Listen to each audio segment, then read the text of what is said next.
और दोस्तों ये वाली जो कब्र आप देख रहे हैं दोस्तों, यही है बादशाह शेर शाह सूरी का मकबरा दोस्तों।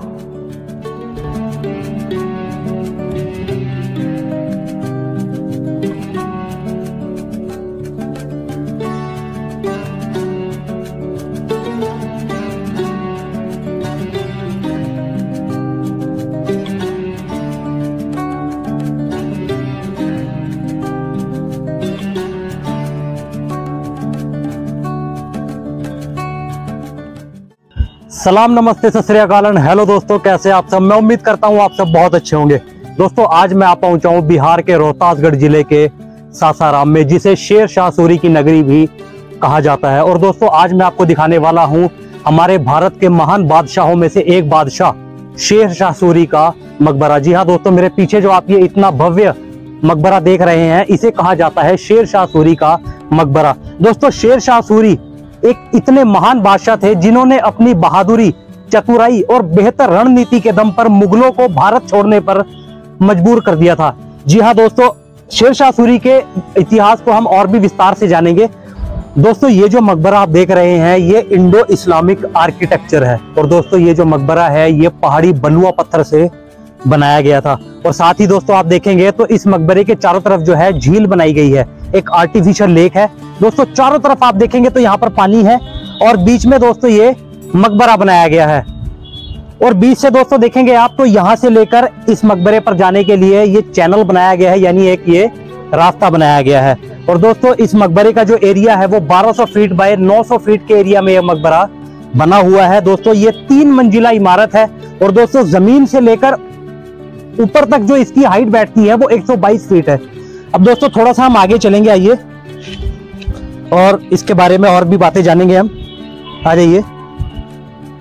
दोस्तों कहा जाता है कि शेर शाह सूरी ने इस मकबरे को अपने जीते जी ही 1542 में बनवाना शुरू कर दिया था। और दोस्तों ये मकबरा कंप्लीट नहीं हो पाया था। कंप्लीट होने से 3 महीने पहले ही जो है शेर शाह सूरी की मौत हो गई थी।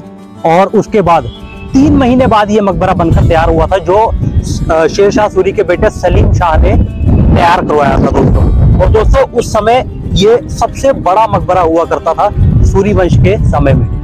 दोस्तों शेर शाह सूरी के जन्म को लेकर इतिहासकारों के बीच में एक कन्फ्लिक्ट है। यानी दोस्तों कुछ इतिहासकारों का मानना है कि शेर शाह सूरी का जो जन्म है वो पंजाब के होशियारपुर जिले के गांव बजवाड़ा में हुआ था। और दोस्तों कुछ इतिहासकारों का यह भी मानना है कि शेर शाह सूरी जो है एक अफगान शासक थे, यानी वो अफगानिस्तान में पैदा हुए थे। लेकिन दोस्तों जहां तक मैंने पढ़ा है दोस्तों, शेर शाह सूरी का जो जन्म है 1486 में पंजाब के होशियारपुर जिले के बजवाड़ा गांव में हुआ था। और दोस्तों इनके पिता का नाम हसन खां सूरी और माँ का नाम रानी शाह था। और दोस्तों इनका जो जीवन काल है वो 1486 से लेकर 1545 तक रहा था दोस्तों अभी मकबरे के ऊपर हम आ चुके हैं। और दोस्तों यहाँ की एंट्रेंस आप देखिए कि यहाँ की जो मकबरे की एंट्रेंस है दोस्तों, देखिए ये एक द्वार बनाया गया है जो लगभग लाल रंग का है, यानी लाल बलुआ पत्थर इसके अंदर इस्तेमाल किया गया है दोस्तों इसके दरवाजे पर। दोस्तों आप देखेंगे और चारों तरफ दोस्तों आप देखेंगे तो यहाँ पर बुर्ज बने हुए हैं। ये देखिए यहाँ पर भी बुर्ज है और पीछे आप दिखाएंगे तो वहां पर भी बुर्ज है। और दोस्तों ऐसा भी हो सकता है कि किसी समय यहाँ पर सैनिक भी तैनात रहते हो, क्योंकि जिस समय दोस्तों ये मकबरा बनकर तैयार हुआ होगा उस समय यहाँ पर सैनिक जरूर रहे होंगे दोस्तों। अब दोस्तों इस तरफ से आप देखेंगे तो इस मकबरे को जो है दोस्तों ऑक्टागोनल शेप दी गई है, यानी अष्टकोणीय शेप इस मकबरे को दी गई है। दोस्तों ऊपर देखेंगे आप तो कितने सुंदर तरीके से दोस्तों देखिए पिलर्स लगाए गए हैं इन छज्जों को बनाने के लिए। इस तरफ आ जाइए दोस्तों, इसी तरह के द्वार देखेंगे आप इस तरफ से दिखाइए जी एक बार इस तरफ से आके दिखाइए। दोस्तों ये मेहराब नुमा जो द्वार है दोस्तों इस मकबरे के चारों तरफ बनाए गए हैं। और दोस्तों साइड में आप देखेंगे तो 2 पुष्प यानी फूल वाली जो आकृति है यहाँ पर बनाई गई है। बहुत ही अच्छे तरीके से दोस्तों इस मकबरे को तैयार किया गया है। दोस्तों शेर शाह सूरी के इतिहास के बारे में और भी बातें हम जानेंगे, लेकिन दोस्तों उससे पहले मैं आपको ना इनकी कब्र दिखाना चाहूंगा जो अंदर बनी हुई है। आइए मेरे साथ।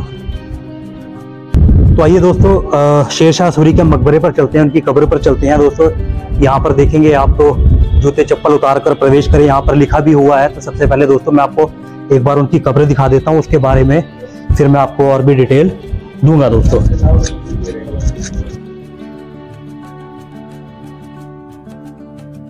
दोस्तों अभी हम अंदर आ चुके हैं और दोस्तों ये वाली जो कब्र आप देख रहे हैं जिस पर हरी चादर चढ़ी हुई है दोस्तों, यही है बादशाह शेर शाह सूरी का मकबरा दोस्तों।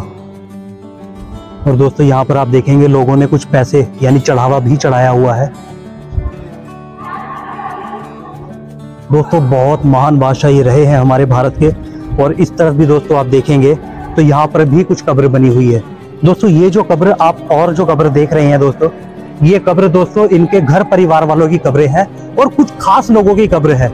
और दोस्तों एक चीज मैं और आपको बताना चाहूंगा कि दोस्तों ये जो कब्र है जिसके ऊपर एक ये आकृति उभार के बनाई गई है, यहाँ पर देख रहे हैं आप और इस तरफ भी देख रहे हैं दोस्तों, ये भी और यहाँ पर भी ये जो उभरी हुई आकृति है दोस्तों, ये एक पहचान होती है कि ये मेल की कब्र है यानी जेंट्स की कब्र है। और दोस्तों जिस पर ये तख्ती नहीं बनी हुई है दोस्तों, ये लेडीज की कब्र है यानी औरतों की कब्र है दोस्तों।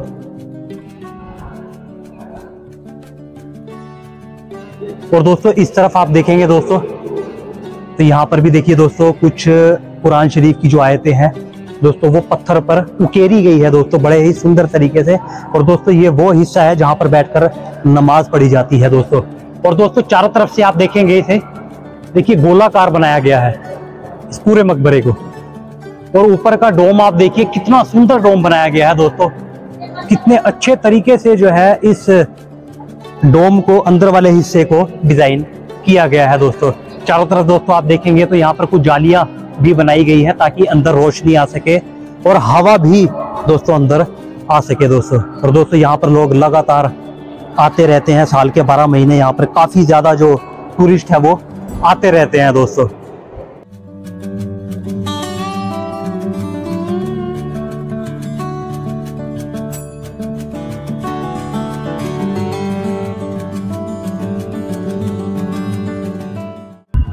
अब दोस्तों जान लेते हैं कालिंजर के उस युद्ध के बारे में जहां एक बम विस्फोट में शेर शाह सूरी की मौत हो गई थी दोस्तों शेर शाह सूरी एक ऐसे बादशाह हुए हैं जिन्होंने मुगलों को भारत से भगा दिया था। जी हाँ दोस्तों, शेर शाह सूरी अपनी जवानी के समय में मुगल वंश के जो पहले बादशाह हुए हैं बाबर, उनके यहाँ एज ए सेनापति जॉब किया करते थे। और दोस्तों उन्होंने बाबर की सेना में रहकर दोस्तों वहाँ की जो बाबर की जो सेना है उनका खर्च कैसे उठाना है, शासन को कैसे चलाना है या युद्ध की जो बारीकियां है, ये सारी चीजें दोस्तों शेर शाह सूरी ने बाबर के पास सीखी थी। और दोस्तों बाबर को भी ये बात पता थी कि शेर शाह सूरी एकमात्र ऐसा सेनापति है जो किसी की भी सत्ता को हड़पने के लिए यानी कुछ भी किसी भी हद तक जा सकता है। दोस्तों 1539 में चौसा की लड़ाई हुई थी। बिहार के बक्सर जिला के पास एक चौसा गांव है जहां पर दोस्तों हुमायूं और शेर शाह सूरी के बीच में एक युद्ध हुआ था जिसमें शेर शाह सूरी ने हुमायूं को हरा दिया था। और दोस्तों उसके तुरंत एक साल बाद यानी 1540 में आपने सुना होगा एक कन्नौज का युद्ध हुआ था जिसे हम बिलग्राम के युद्ध के नाम से भी जानते हैं। दोस्तों शेर शाह सूरी ने हुमायूं को 1540 में दोबारा हरा दिया था और हुमायूं भारत छोड़कर अफगानिस्तान भाग गया था। और दोस्तों उसके बाद 1540 से लेकर 1545 के बीच शेर शाह सूरी ने राजस्थान के कई हिस्सों में कई युद्ध अभियान भी चलाए थे और उनमें शेर शाह सूरी दोस्तों काफी हद तक सफल भी रहे थे। यानी दोस्तों शेर शाह सूरी ने राजस्थान की कई रियासतों को जीत लिया था और अपने अधीन कर लिया था दोस्तों। और उसके तुरंत बाद दोस्तों 1544 में शेर शाह सूरी ने उत्तर प्रदेश के कालिंजर के किले को घेर लिया था। यानी दोस्तों शेर शाह सूरी ने कालिंजर के किले की 6 महीने तक घेराबंदी करके रखी थी दोस्तों। उस समय कालिंजर के किले के जो राजा हुआ करते थे वो हुआ करते थे कीर्ति सिंह। और दोस्तों जो कालिंजर का किला था दोस्तों उस समय कालिंजर के किले को जीतना बहुत मुश्किल माना जाता था क्योंकि दोस्तों उस समय कई शासकों ने कालिंजर के किले को जीतने का प्रयास किए थे लेकिन वो उसमें असफल रहे थे। और दोस्तों यही हुआ शेर शाह सूरी के साथ भी। दोस्तों जब शेर शाह सूरी ने 6 महीनों तक कालिंजर के किले की घेराबंदी करके रखी तो उन 6 महीनों में शेर शाह सूरी ने कालिंजर के किले को जीतने के कई प्रयास किए लेकिन वो उसमें असफल रहे।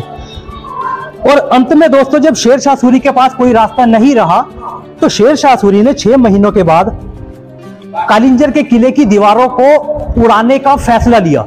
और दोस्तों शेर शाह सूरी ने अपनी सभी तोपों का रुख जो है कालिंजर की किले की दीवारों की तरफ कर दिया और अपनी सेना को उस पर हमला करने का आदेश दे दिया। अब दोस्तों शेर शाह सूरी की सेना और शेर शाह सूरी लगातार कालिंजर के किले पर गोले दाग रहे थे।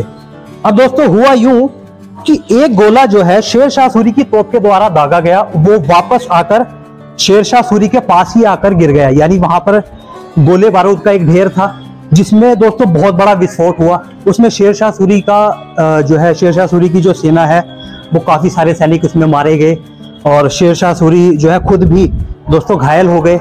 और शेरशाह सूरी को दोस्तों तुरंत उनके डेरे में यानी तंबू में ले जाया गया, जहां पर उन्हें एक ट्रीटमेंट दिया गया।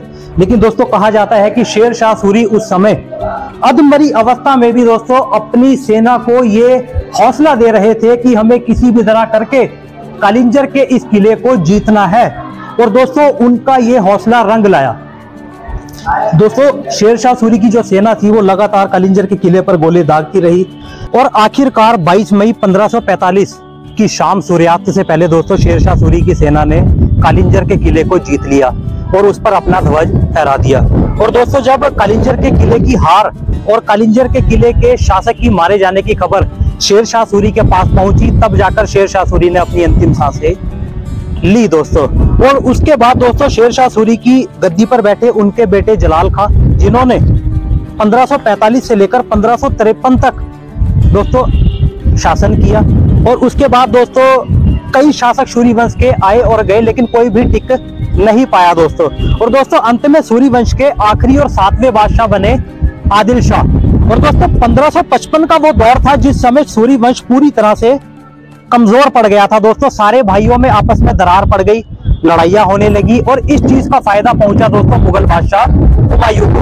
दोस्तों हुमायूं 1555 में दोबारा भारत आया और उसने सूरी वंश से युद्ध किया और युद्ध करके दोस्तों सूरी वंश को पूरी तरह से समाप्त कर दिया।